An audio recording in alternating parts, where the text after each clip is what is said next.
সোমবারের পর মঙ্গলবারও একই ছবি দেখা গেল লোকসভায়। অধিবেশন শুরু হতেই তুমুল হইহট্টগোল শুরু সংসদে। বিরোধী সংসদের এহেন ভূমিকায় বিরক্তি প্রকাশ করেন স্পিকার ওম বিড়লা। লোকসভার নজিরবিহীনভাবে ফের 49 জন সাংসদকে সাসপেন্ড। এ বিষয়ে বিস্তারিত জানবো। আমাদের সাথে রয়েছে আমাদের প্রতিনিধি দেবযানী এবং নিউজ ডেস্ক থেকে রয়েছে আমাদের প্রতিনিধি বিক্রম। আমরা প্রথমে চলে যাব দেবযানীর কাছে। দেবযানী, তোমার থেকে যেটা জানতে চাইবো, 3 দিন মিলিয়ে 141 জন সাংসদকে বহিষ্কার। কি হতে চলেছে লোকসভা নির্বাচনের আগে বিরোধী শিবিরে? এই যে 3 দিন ধরে দেখো, বিরোধী শিবির বলছে যে এই যে 3 দিন ধরে যে ঘটনা ঘটলো সেটা ভারতীয় সংসদের ইতিহাসে, সংসদীয় ইতিহাসে একেবারে নজিরবিহীন ঘটনা। গতকালই আমরা দেখেছিলাম যে যখন যারা সাংসদ ছিলেন, বিরোধী দলের সাংসদ, তাদের যখন সাসপেন্ড করা হয়েছিল, তারা একযোগে সুর চড়িয়েছিল। সুদীপ বন্দ্যোপাধ্যায়, তৃণমূল কংগ্রেসের যিনি বর্ষিয়ান সাংসদ থেকে শুরু করে প্রসূন বন্দ্যোপাধ্যায়, কল্যাণ বন্দ্যোপাধ্যায়, প্রত্যেকেই গতকাল মমতা বন্দ্যোপাধ্যায়ের সঙ্গে তাদের যখন দলীয় বৈঠক হচ্ছে, তারপরে বৈঠক থেকে বেরিয়ে এসে তারা একটাই কথা জানিয়েছিলেন যে এটা গণতন্ত্রকে ধ্বংস করা হয়েছে।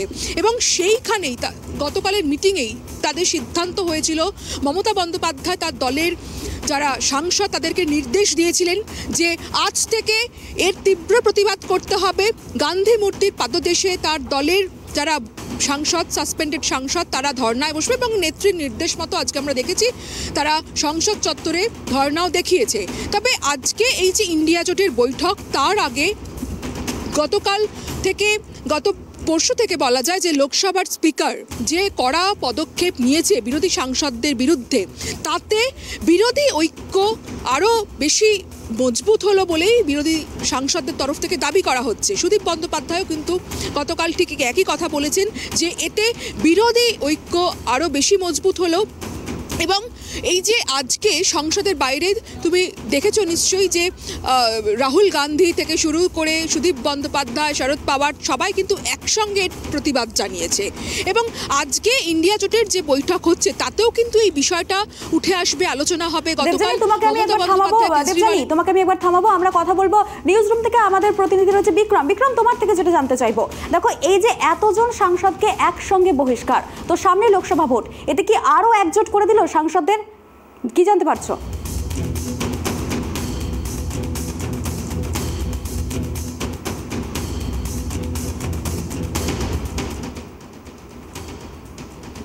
বহিষ্কার করা হয়েছে সেই নিয়ে কিন্তু একটা রীতিমতো চাপানোতো শুরু হয়েছে। সামনে লোকসভা ভোট, সেই নিয়ে কিন্তু একটা লোকসভা ভোটে কিন্তু একটা প্রভাব পড়বে বলেই মনে করছে রাজনৈতিক মহল। যেহেতু এতগুলো সাংসদকে একসাথে বহিষ্কার করা হয়েছে, সেই কারণে কিন্তু ভোটের সময়, লোকসভা ভোটের সময় কিন্তু একটা প্রভাব পড়বেই।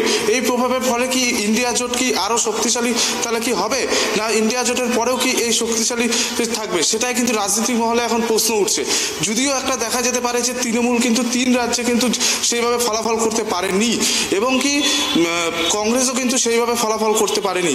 কিন্তু এটাই এখন দেখার যে এই যে 3 রাজ্যের ভোটের পরেও কিন্তু যেইভাবে কংগ্রেস যে সিট পারেনি গ্রহণ করতে, এরপরে কি তাহলে ইন্ডিয়া জোটের পরে কি প্রভাব পড়বে, এটাই কিন্তু এখন দেখার বিষয়। বিক্রম, আমি ফিরবো আবার তোমার কাছে। আমি আবার চলে যাবো দেবযানীর কাছে। দেবযানী, তুমি যেমনটা বলছিলে যে ইন্ডিয়া জোটের বৈঠক, তো এতজন সাংসদকে একসঙ্গে বহিষ্কার, সেই বিষয়ে কি আজকে ইন্ডিয়া জোটে আলোচনা হলো, কি জানতে পারছো?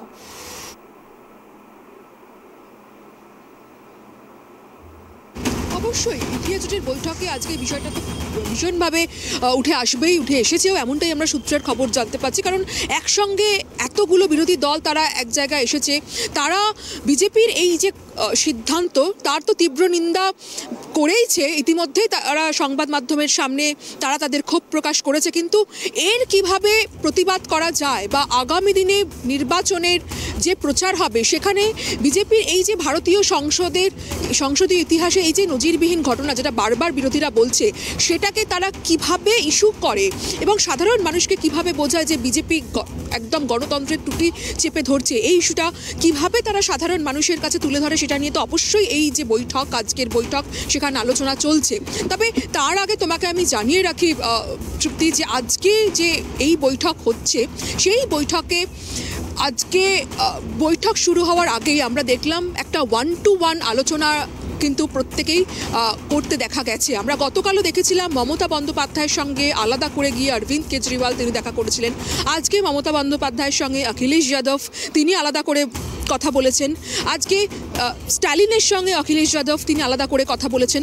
অতএব বৈঠক শুরু হওয়ার আগেই একে অপরের সঙ্গে প্রত্যেকটা যে বিরোধী আঞ্চলিক দলগুলো রয়েছে তারা নিজেদের মতো করে কথা তাদের মধ্যে বলতে দেখা গেছে।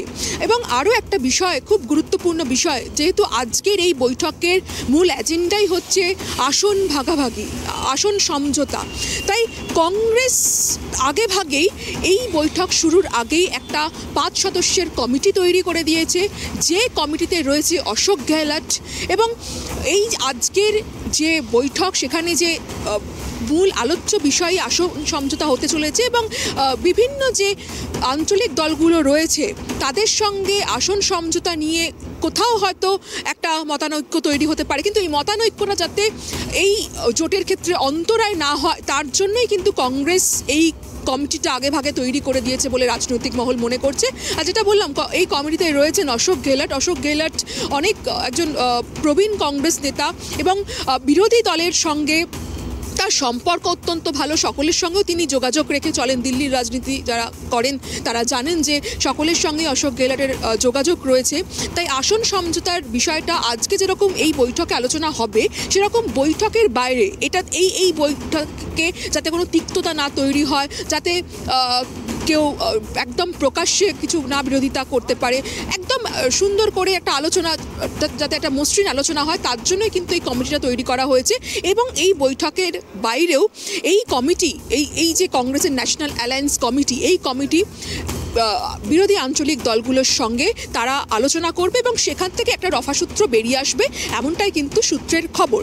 তবে আজকে যেটা কংগ্রেসের তরফ থেকে যেটা বলা হচ্ছে যে তারা ভীষণভাবে এই বৈঠক ফলপ্রসূ হোক তারা চাইছে এবং সে কারণে। দেবযানী, আমি আসবো তোমার কাছে। তো এই বিষয় নিয়ে অধীর রঞ্জন চৌধুরী সহ আরো রাজনৈতিক নেতারা কি জানিয়েছেন আমরা একবার শুনে নেব, তারপর আসছি আমি তোমার কাছে।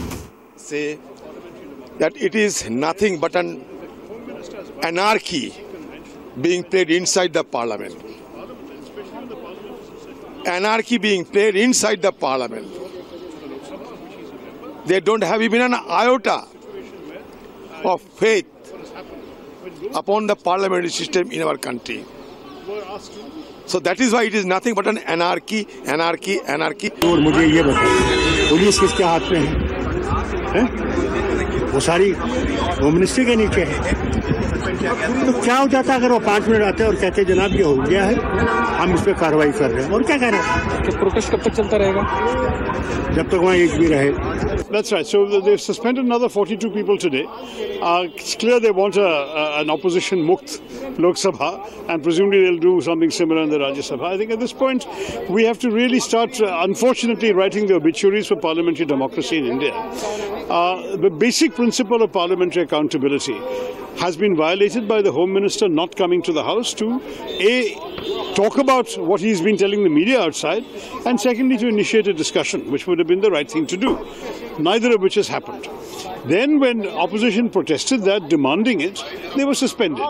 So today, in solidarity with my colleagues, I too joined the protest, and everybody literally who was present today has been suspended for the rest of the session, which means that they want to pass their bills without any discussion. I think it's a betrayal of parliamentary democracy. It's a betrayal of what Parliament is all about. It's a betrayal of the basic standards, principles and conventions by which this House should be functioning. You know, when we speak of parliamentary decorum and we talk in terms of what the right things are to be done in Parliament, there's also a responsibility on the part of the government and the establishment of this country to actually let things work properly, to encourage the opposition to participate. When our side was in power, we took very seriously the role of the parliamentary affairs side to ensure that the opposition is brought along. Instead, today what we have is a completely one-sided and unfair process.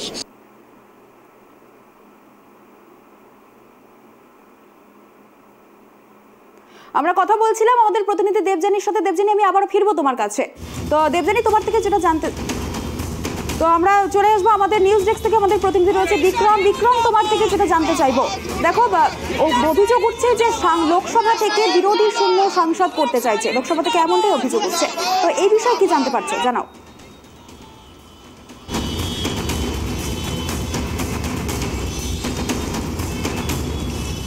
Lok Sabha থেকে বিরোধী সাংসদ যে করতে চাচ্ছে সেই নিয়ে কিন্তু একটা বিশাল বড় রাজনীতির খেলা বলতে গেলে চলছে।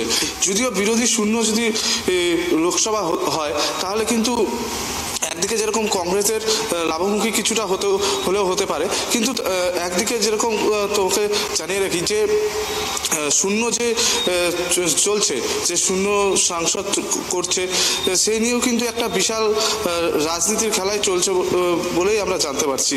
যদিও শূন্য পথে যদি এগোয় সেটা নিয়েও কিন্তু একটা বিরোধী দলের কিন্তু একটা বড় মাপের কিন্তু চক্র চলবে বলেই আমরা জানতে পারছি। তৃপ্তি, আমরা চলে যাব দেবযানীর কাছে। দেবযানী, তোমার থেকে যেটা জানতে চাইবো, দেখো সাংসদ বিরোধী শূন্য করতে চাইছে এমন একটা অভিযোগ উঠছে, এ বিষয়ে কি জানতে পারছো?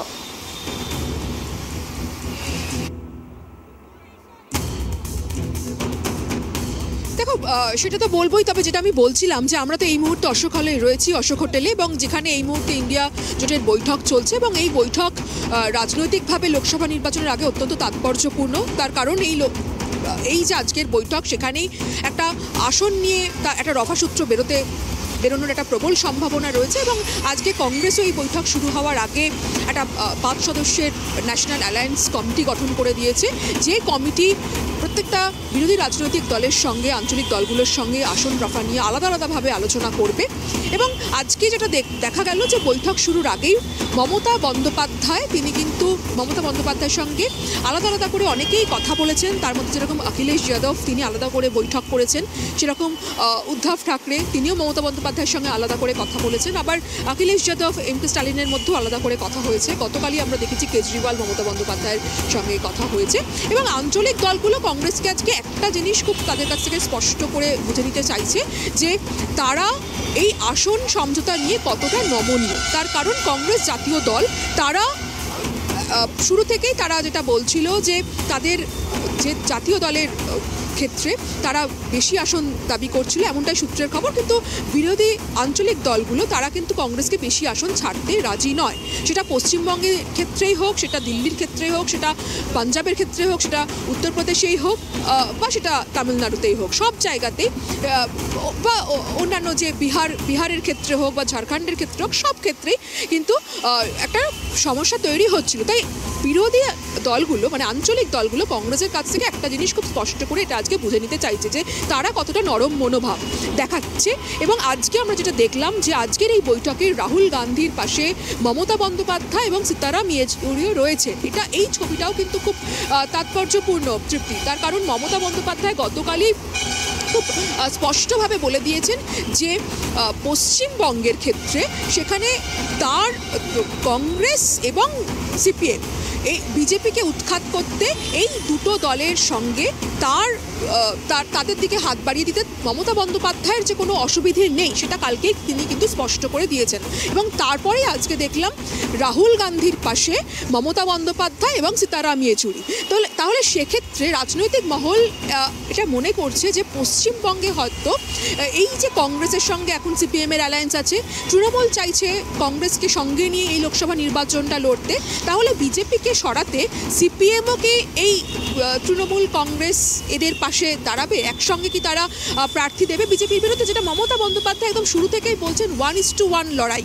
তিনি বারবার বলছেন, একদম শুরু থেকে, যখন ইন্ডিয়া জোটটা তৈরি হয়নি তখনই তিনি বলছেন যে যদি বেশিরভাগ আসনে, অন্তত 70 থেকে 80% আসনে যদি বিজেপির বিরুদ্ধে বিরোধী দলগুলো একটা করে প্রার্থী দেয়, তাহলে কিন্তু বিজেপির কে ক্ষমতা থেকে সরানোটা একদম নিশ্চিত হয়ে যাবে। এবং সেই লক্ষ্যেই আজকে বিরোধী দলগুলো কংগ্রেসকে সঙ্গে নিয়ে তারা তাদের এই যে আসন রফার নিয়ে যে সমস্যাটা চলছে, যেটা তারা অগাস্ট মাসেই করে ফেলতে চেয়েছিল, অগাস্ট সেপ্টেম্বরে করে ফেলতে চেয়েছিল, কিন্তু সেটা হয়নি। তার কারণ বিরোধীদের একটা অংশ মনে করছিল যে কংগ্রেস 5 রাজ্যের ফলাফলটা দেখে নিতে চাইছিল। যদি তারা 5 রাজ্যে ফলাফল ভালো করে, 5 রাজ্যের মধ্যে অন্তত 2-3টে সিট জেতে, তাহলে হয়তো তারা একটা চাপ সৃষ্টি করতে পারে, তারা হয়তো বেশি সংখ্যক আসন চাইতে পারে বিরোধীদের থেকে। কিন্তু যেহেতু সেটা হয়নি, তাই বিরোধীরা এখন আর 100 জায়গা ছাড়তে রাজি নয়। এবং কংগ্রেসকেও তারা, কংগ্রেসের যে জায়গায় যেমন শক্তি রয়েছে, তারা সেই হিসেব কষেই তারা তাদেরকে আসন দেবে। এবং এটাও শোনা যাচ্ছে যে পশ্চিমবঙ্গে কংগ্রেসকে হয়তো 3টে আসন ছাড়া হতে পারে। প্রথমে 2টি আসনের কথা বলা হয়েছিল, যে একটি বহরমপুর, অন্যটি দক্ষিণ মালদা, কিন্তু এখন যেটা শোনা যাচ্ছে যে 3টি আসন কংগ্রেসকে তৃণমূল ছাড়তে পারে পশ্চিমবঙ্গে। সেক্ষেত্রে গোয়া বা মেঘালয় কংগ্রেসেরও তৃণমূলকে একটি আসন ছাড়তে হবে, এরকম একটা আলোচনা চলছে। তবে বিক্রমের কাছে, বিক্রম আমাদের রয়েছে, আমাদের প্রতিনিধি বিক্রম, তোমার থেকে যেটা জানতে চাইবো যে দেবযানী যেমনটা জানাচ্ছিল যে আজকে বহিষ্কার হওয়া সাংসদরা, সাসপেন্ড হওয়া সাংসদরা ধর্ণা কর্মসূচি শুরু করেছিল। মূলত আজকে তাদের ধর্ণায় কি দাবি ছিল তাদের?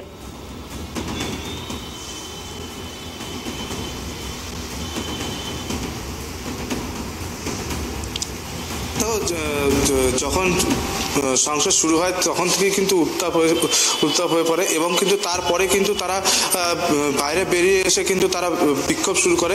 তাদের কিন্তু একটাই দাবি ছিল যে তাদেরকে যেভাবে বহিষ্কার করা হলো শীতকালীন অধিবেশন থেকে, সেই নিয়ে কিন্তু একটা যে শীতকালীন অধিবেশন কিন্তু তারা আর থাকতে পারবে না ওই অধিবেশনে, এবং যতদিন শীতকালীন অধিবেশন থাকবে ততদিন কিন্তু তারা বিধানসভাতে ঢুকতে পারবে না। এই নিয়ে কিন্তু মূলত বিক্ষোভটি শুরু হয়েছে, এবং কিন্তু তারা কিন্তু দীর্ঘক্ষণ ধরে কিন্তু এই বিক্ষোভ চালিয়ে যায় বিধানসভার বাইরে। তৃপ্তি। দেবযানী, আমি তোমার কাছে ফিরবো। দেবযানী, তুমি যেমনটা বলছিলে আসন রফা নিয়ে, তাহলে কি আজকে এই বিরোধী জোটের বৈঠকে আসন রফার সমস্যার সমাধান হলো, কি জানতে পারছো?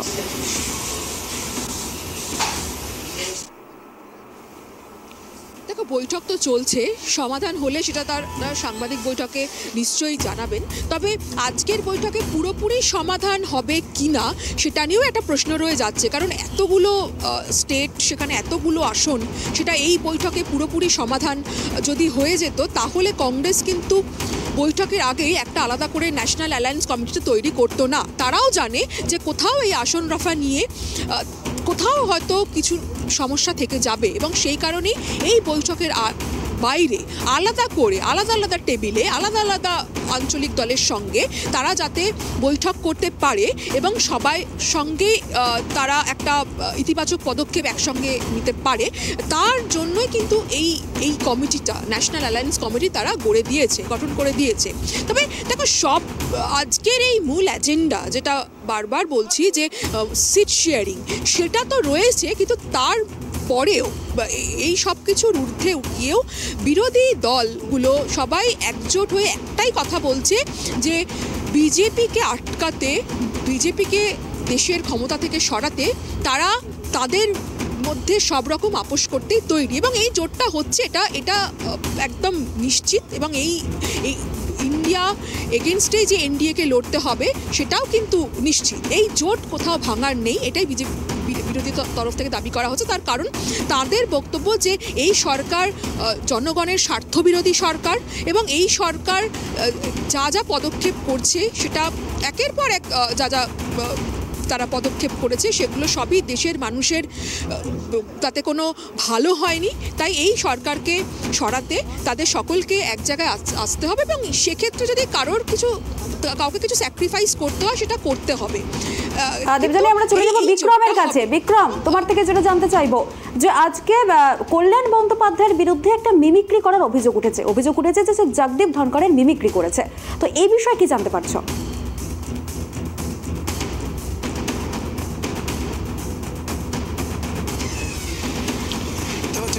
বিষয় নিয়ে কথা হচ্ছিল জগদীপ ধনকরের, সেই মিমিক্রি কিন্তু একদমই কিন্তু একটা রীতিমতন কিন্তু রাজনীতির একটা চাপানোতর শুরু হয়েছে। যেইভাবে মিমিক্রি করা হচ্ছে জগদীপ ধনকরকে নিয়ে, সেটা নিয়ে কিন্তু আবারও কিন্তু একটা রাজনীতির চাপানোতর শুরু হয়েছে।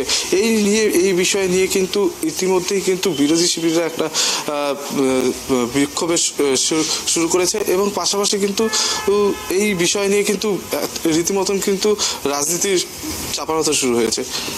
তৃপ্তি। বিক্রম, দেখো, যেমনটা জানতে পারছি যে কল্যাণ বন্দ্যোপাধ্যায় সংসদ ভবনে উপস্থিত থেকে মিমিক্রি করেছেন, এবং সেই ভিডিও শেয়ার করেছেন রাহুল গান্ধী। তিনি সেই বিষয়টা কিভাবে দেখছেন, কি জানতে পারছো?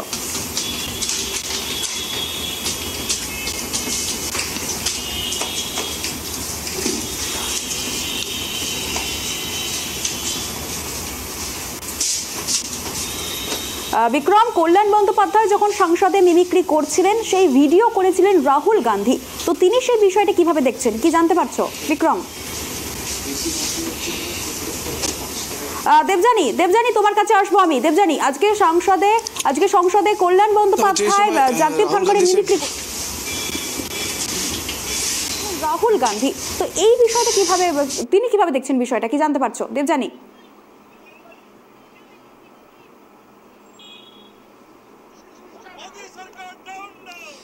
দেখো, তোমাকে বলে রাখি যে এই গত কয়েকদিন ধরে যে ঘটনা ঘটছে তাতে বিরোধীরা কিন্তু একজোট হয়েই লোকসভার যে স্পিকার তার বিরুদ্ধে প্রতিবাদ জানিয়েছে। তারা বারবার বলছে যে গণতন্ত্রের কণ্ঠরোধ করা হচ্ছে।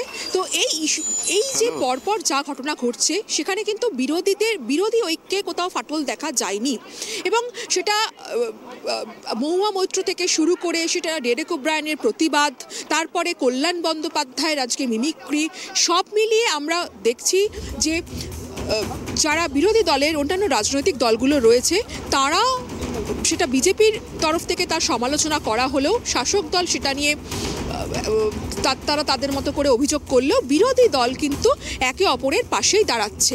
এবং আজকে আমরা সেই সংসদের বাইরে একসঙ্গে যে ধর্নার ছবি, সেটা কিন্তু খুব একটা স্পষ্ট সেই ঐক্যের বার্তা দিয়েছে। এবং আগামী দিনগুলো, শুক্রবার দিন এই অধিবেশন শেষ হয়ে যাবে, কিন্তু আগামী এই যে কয়েকটা দিন রয়েছে সেখানেও এই বিরোধী ঐক্য যে শক্তিশালী থাকবে, মজবুত থাকবে, সেটা কিন্তু আজকে বৈঠকে যাওয়ার আগে প্রত্যেকেই সেই কথা জানিয়ে দিয়ে গেছেন। এবং আজকে অরবিন্দ কেজরিওয়াল বৈঠকে প্রবেশের আগে তিনি এটাও আশা করেছেন যে এই বৈঠক ফলপ্রসূ হবে। তবে খুব গুরুত্বপূর্ণ একটা বিষয়, যেটা আমরা যেহেতু এখন এই মুহূর্তে অশোক হোটেলে রয়েছি, যেহেতু এই মুহূর্তে ইন্ডিয়া জোটের বৈঠক চলছে তৃপ্তি, তাই যেটা বলতে হয় যে আজকে উদ্ধব ঠাকরে তিনি কিন্তু খুব একটা গুরুত্বপূর্ণ কথা বলেছেন, যে তিনি বলেছেন যে আজকের এই বৈঠকে একজন কোঅর্ডিনেটরকে আমাদের ঠিক করতে হবে, যিনি এই ইন্ডিয়া জোটটাকে আগামী দিনে এগিয়ে নিয়ে যাওয়ার নেতৃত্ব দেবেন। তাই সেক্ষেত্রে একটা সম্ভাবনা তৈরি হচ্ছে যে এখান থেকে, এই বৈঠক থেকে কি তাহলে কোনো প্রধানমন্ত্রী মুখ উঠে আসবে, সেটা নিয়ে কি আলোচনা হতে পারে আজকের প্রধানমন্ত্রী মুখ। কারণ শুরু থেকেই মমতা বন্দ্যোপাধ্যায় সহ অন্যান্য যারা রাজনৈতিক দলের নেতৃত্বরা, প্রধানরা বলছিলেন যে নির্বাচন হয়ে যাওয়ার পরে, ফলাফল বেরিয়ে যাওয়ার পরে, তারপরে কে প্রধানমন্ত্রী হবে সেটা আলোচনা করে তারা ঠিক করবেন। এখনই তারা কোনো প্রধানমন্ত্রী মুখ বেছে নিচ্ছেন না। কিন্তু আজকে উদ্ধব ঠাকরে যে কথাটা বলে গেলেন যে আমাদের একজন কোঅর্ডিনেটর দরকার, যিনি ইন্ডিয়া জোটকে নেতৃত্ব দেবেন, আগামী দিনে নেতৃত্ব দিয়ে এগিয়ে নিয়ে যাবেন, তারপর থেকে এই যে প্রধানমন্ত্রীর ইস্যুটা, এটা নিয়েও একটা বৈঠকে আলোচনা হতে পারে বলে মনে করা হচ্ছে। তৃপ্তি, ধন্যবাদ দেবযানী আমাদেরকে এই বিষয়ে বিস্তারিত জানানোর জন্য। ধন্যবাদ জানাবো বিক্রমকে, বিক্রম আমাদেরকে এই বিষয়ে বিস্তারিত জানানোর জন্য।